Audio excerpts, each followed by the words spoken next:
Monday that featured the New York Jets getting absolutely their butts kicked on Sunday at MetLife Stadium. I was there. Our next guest was there. The one word to describe Jets-Dolphins, depressing. And the Joe Benigno Monday call-in with Evan and Tiki is brought to you by Approved Oil. Visit freezerate.com. HL Gross Jewelers of Garden City. Total Orthopedics, the experts at getting you back to being you. And by Audi Manhattan, where luxury meets excellence.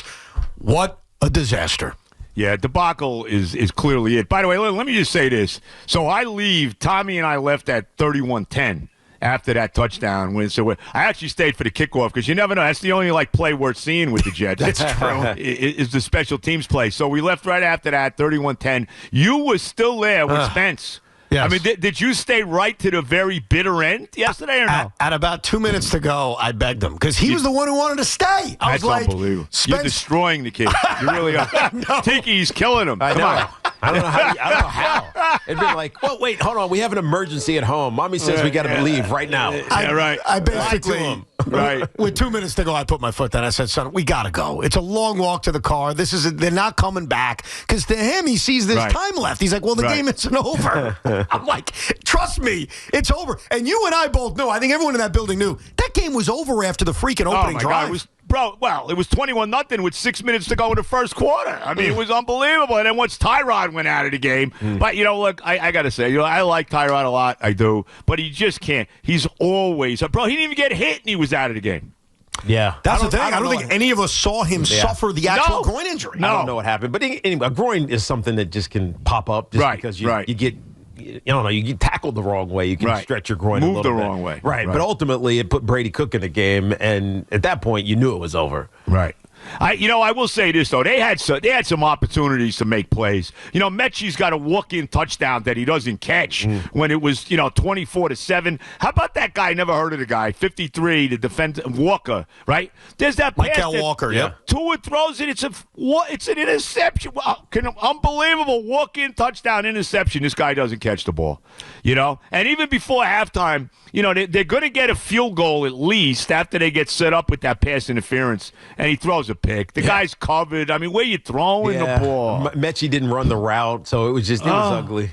It was ugly. Mechie. What happened to Mechie? He was good the first couple games. Now he can't catch a cold. He's dropping honestly, passes. Joe, it feels like he's lost. It feels like he doesn't know what he's doing. A couple of the routes, there was one in particular where he stopped running. It was just an incomplete pass. It was one of Brady Cook's first throws, and it's like the mesh with the other wide receiver was weird, and then he was just kind of floating in no man's land, and they looked unprepared. I know that Aaron Glenn said this after the game, that he didn't do a good enough job preparing his team for this week. Well, it really showed. Like, sometimes coaches say that because it's a good way to put the pressure on them and take it off the players, but that actually felt real. It felt like this team was unprepared. And that's not a good sign for Aaron Glenn. No. And the defense, I mean, come on, could they make a tackle? I mean, it was unbelievable. How many missed every play? They're missing tackles left and right. Let me ask you this, too. And I got to ask you this, Tiki, as a running back that you are. Now, I'm watching, and I love Breece Hall, but yesterday, is it the fact that the offensive line is not opening holes for him, or is he not hitting the hole the way he should be? Joe, I honestly felt like he was trying to be hero. Like he wasn't taking what was given. Because you remember, what was it? Yes, second I know what play series, you're talking about. Or third series, they get 9 yards on first down. Yep. Right? And then run play, Breece Hall, 9 yards. They run it again. He's in the hole. Then he stops and back comes out of it and tries to get around the corner. No question about it. Just get the first down. You know what I mean? It's 2nd and 1. Power through that hole. You might make the DN, who's kind of unblocked, miss, break a tackle, go get hard 3 or 4 yards, let a drive continue. Instead, it started a trend they couldn't get out of, which was a bunch of 3 and outs, and giving it right back to the Miami Dolphins, who took advantage of the Jets not being able to stop the run at all. Yeah, it was a joke as far as them. I just think he was just trying to be the hero, and instead of just letting the game come to him, he was trying to take it. And they don't throw the ball to him. And here you got a guy like Brady Cook, right? You got this rookie first-time quarterback, green as could be.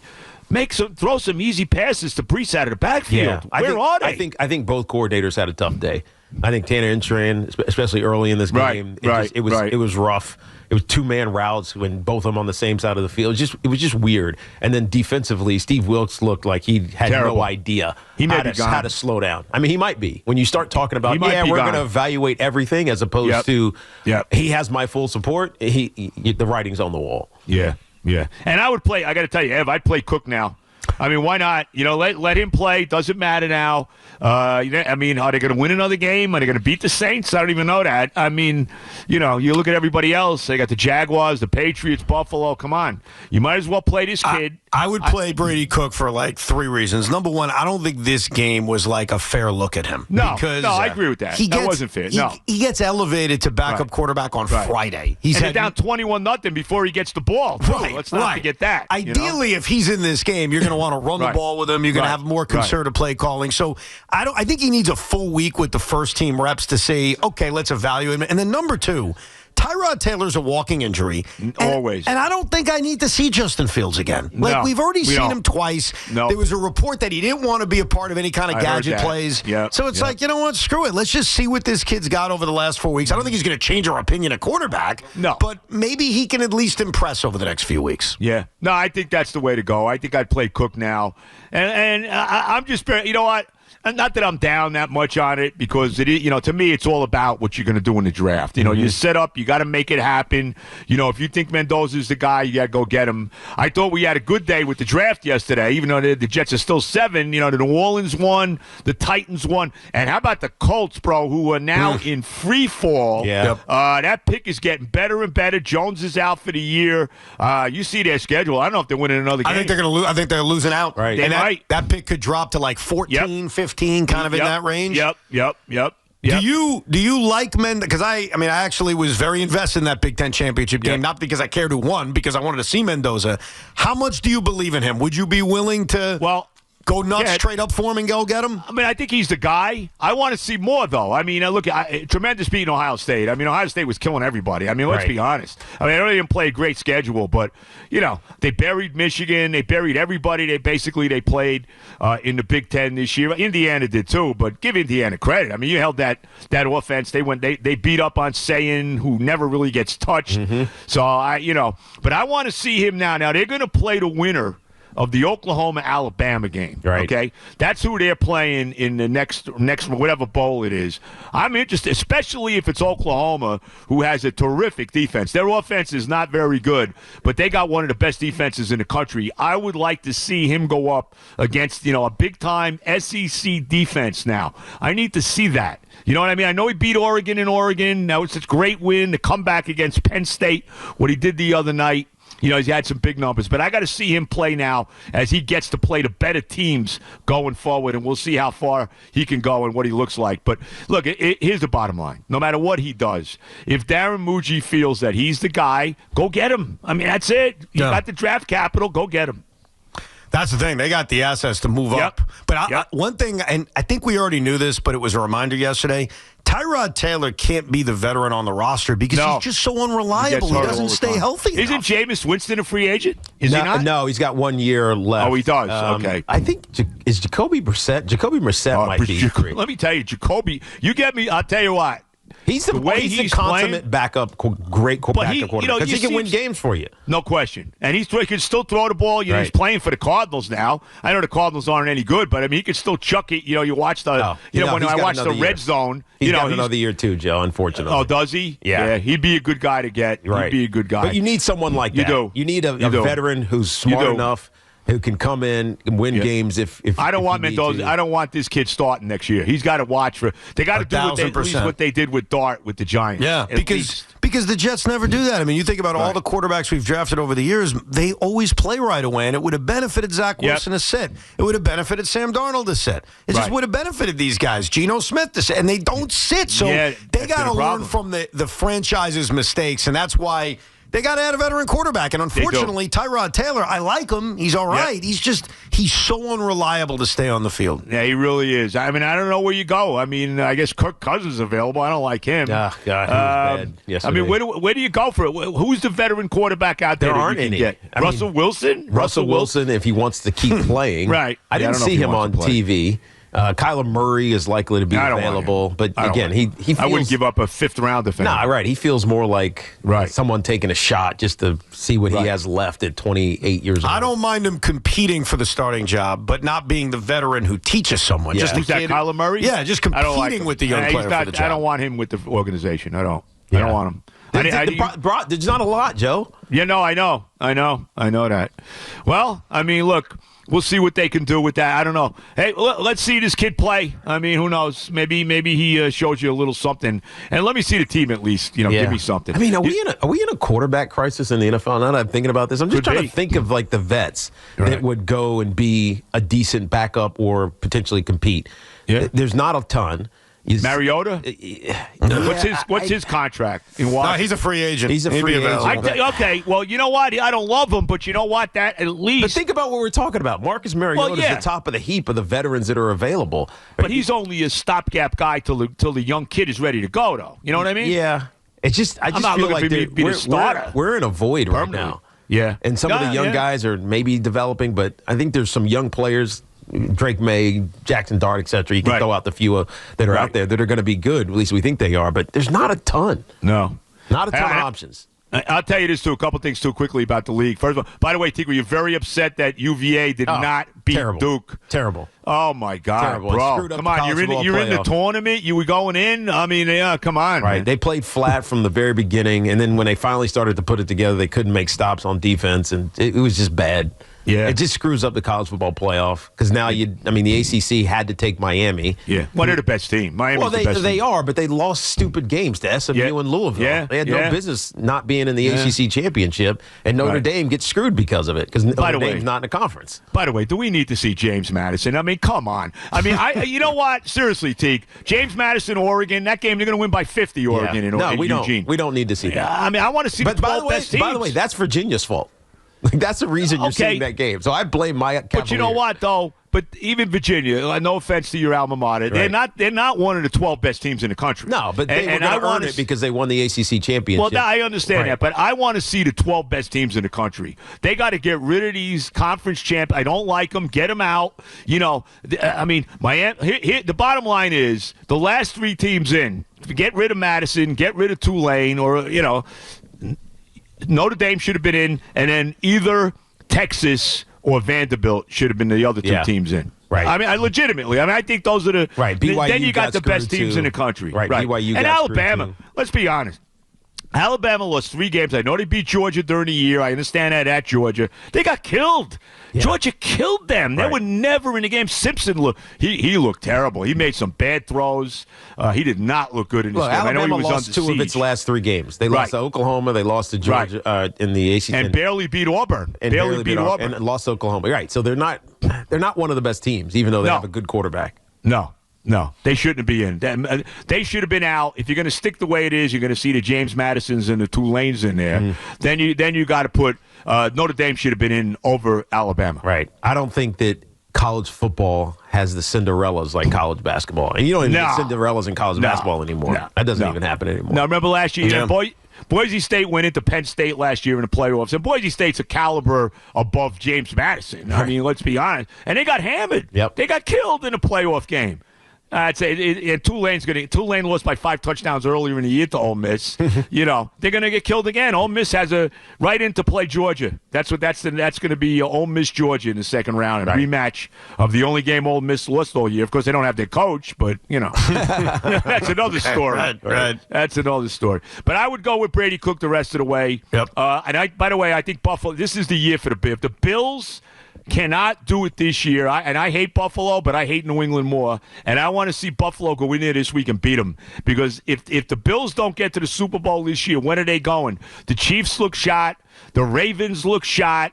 You tell me, is it Denver and New England? I mean, those are the teams? That's what's so crazy when you look at the AFC. Like, who is it? Jacksonville? I mean, the best team. Is it Houston at this point? Houston's defense is good. They're very good. The best team? Yeah, they're getting better, Houston. But I don't love the quarterback. They've been in the season. But again, yes, you're right. C.J. Stroud's taken a step backwards or sideways, or he didn't grow, whatever it is. Right. It's probably New England, Joe, only because of the attitude of the team. They're trying to kill us, aren't they? No, I understand that. I'm not saying you're wrong. They play a physical brand of football. and they smash you around, and they got a quarterback who's consistent as hell. He gives you 270 and 2 touchdowns every single game.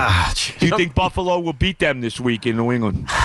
If they don't, then I don't know how we can't say that New England's not the favorite again. Yeah, no. You don't give that. You dismiss Denver. I mean, they got a great defense. They've been red hot. Look, if Denver gets home field, then Denver's going to have an edge because there's something about playing up there this year. Mile high, They win all those tight games up there. They're 2 losses or tight losses by game-losing field goals on the road. Right. Like Denver could easily be undefeated this year when you think about it. They're also lucky to beat the Jets in London. Of course, let me tell you, they played terrible in that game. Joe, they were lucky to beat the Giants. I know. I forgot about that. I forgot. That's right. Right. So 26-8 or whatever the score was in that game. But Joe, at what point do you stop saying it's luck and it's just they're a well-coached team that knows how to win tight games like that. And so if they get home field, I think you have to favor the Denver Broncos. But if it's not, if it's New England's a damn good and well-coached squad as well. No. It's interesting. The common denominator is great head coaching. Yeah, well, that's what it always can. You got to have a quarterback, obviously. True, but it's really good head coaching. Look, I'm not sold on Bo Nix being a top 10 quarterback. No, but he does enough, and you got a good coach and a good defense. Then you can win. Who you like in the NFC right now? Oh, man. You like the Packers? It feels Packers like the West are really looking good. Feels like the West, though. The Rams looked amazing. I called Seattle. that Rams game last night. Yeah, the Rams. I mean, they don't punt. They punt when they feel like they need to stop. Like the third fewest punts in the league going into week 14 last week. They punted like 5 times only because they stopped caring when they were blowing out the Cardinals by 35 in the fourth quarter. So, I'd say the Rams, but I get concerned sometimes when they have an outing like they did against Carolina. They have 3 turnovers and lose for no business. But that's all the way across the field on the road. So it's either the Rams or maybe Chicago. No, really? I can't say better than the Packers? I mean, the Packers are pretty good. Packers look flawed early in the season, though. No, I don't know about now. Their defense is playing better. They're playing their best football now. Yeah. Jordan Love looks terrific. I mean, that was a great game. I don't know if you watched that game yesterday. I got home. No, I missed it. I couldn't wait to get home and watch a real football game. I know. I'm like, oh my God, it's like a real game here. I don't know. I mean, Caleb Williams, Matt, it's amazing what happens when a young quarterback gets with the right coach, isn't it? Yeah. All about coaching, man. Johnson, again, common denominator, good coaching. What did you think of Jeff Kent finally being elected to the Baseball Hall of Fame? I'm very happy for Kent, who should have been in, as we all know, should have been in years ago. Probably the best, hitting second baseman since Rogers Hornsby. I only saw the last 2 years of Hornsby's career, but anyway. Jeff Kent should be in. I'm very upset about Mattingly, and he didn't even he got less votes, bro. Not even close. I mean, come on. Now I'm convinced he's never getting in because you had Hall of Famers saying no. You had. Because it's a different mix of people voting on this ballot. It's not your typical writers. And he just wasn't even – and the steroid guys are buried. They're never getting in, bro. Never going to happen now. That's a joke. Yeah. It really – no, it's a complete joke. Just getting back to Mattingly. If Mattingly's not going in, Keith will never get in. Keith's never getting in. No, not if Mattingly. Right. Mattingly's got to go in before Keith. They should go in together. I mean, they were contemporaries, but – it's really, really a shame. And I mean, look, you know how I feel about the steroid guys. Barry Bonds, I hate Roger Clemens, but God knows he should be in the Hall of Fame. Even A-Rod, Manny, I'm down with all of them going in, bro. You know where I'm at. Yep. But I agree that it's probably never going to happen for these guys. It's unfortunate, Indeed. It really is. It's terrible.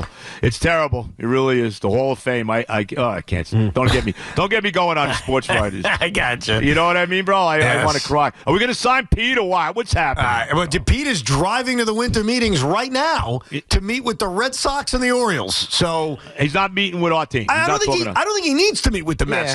We know him. He knows us. It's about are they going to offer him enough for him to say yes? He wants a long-term deal. I think the Mets only want to go to 3 or 4 years. We'll see. And it's another standoff. We're dealing with the same thing as last year. Are they signing Diaz or not? I hope so. I think it's the same thing. I think they want him not on a 5th year. He wants a 5th year, and it's a standoff. Give him the 5th year. I know. The guy's the best closer in the game. If I ran him, I would give him the 5th year. Bro, he's the best closer we've ever had. I've seen every guy. I said this the other day in my podcast, from Ken McKenzie to Jerus Familia. Okay, everybody. Okay, every freaking buddy. This is the best closer we've ever had. Can we just sign? I mean, what's wrong with this Stearns? I'm telling you, bro, Stearns. I'm telling you, bro. Well, let's see. Let's see what he does. This guy, can't wait to bring another Milwaukee guy. Who's the pitcher he wants to bring in from Milwaukee now? Freddie Peralta? Right. I'll take him. Yeah, I don't mind him. But they got to trade for him. Go sign Ranger Suarez, okay? Go sign, I love Fran Bar. Go sign him. They should have, like, Fran Bar hair night. Okay? That is a good one. I mean, right? I mean, can we go sign Fran Bar Valdez, all right? Oh, please. Oh, God. I pay no attention to this. I really don't, because all it does is get me aggravated. No, I think the thing about the MLB offseason is the right attitude is let me know when they sign someone. Right, that's it. Let me know when someone leaves, because the rumors will drive you crazy. That's right. And I know my phone is going to blow up when either Pete or Diaz, however that goes down, my phone will be like off the hook. Yeah. You know? So, well, fingers crossed it ends well. That's all you can hope for. The pain. Any shot against the Jaguars this week? No. Yeah. Zero. Yeah, they're playing great football right now. They really are. All right, guys. Thank you, God Joe. bless. Great talking to you. We'll talk to you next week. Appreciate it, brother. The great Joe B after an embarrassing Jet loss to the Miami.